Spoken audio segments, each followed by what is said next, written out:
Mga estudyante at guro sa isang universidad sa Surigao City nagsilabasan matapos ang naganap na lindol. Kasama natin sa balita si Radyoman Jojo Ferrol ng RMN Surigao.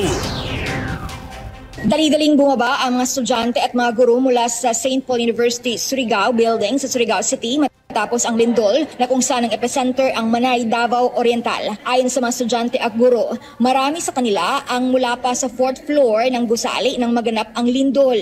Nagsimula itong mahina hanggang lumakas kaya bumaba na sila ng gusali. Pumunta kaagad sila sa may open space sa may Luneta Park. Ilang minuto rin sila munang nag-obserba at naghintay doon hanggang may go signal na pinababalik sila sa loob ng building. Matapos ang lindol, nagpalabas ng tsunami alert ang mga otoridad. Inihayag naman ng City Disaster Reduction Management Officer na si Trilcy Villasis na nagsasagawa sila sa ngayon ng damage assessment sa buong lungsod. Kasamo sa RMN Dexara Surigao, Jojo Ferrol, Tatak, RMN.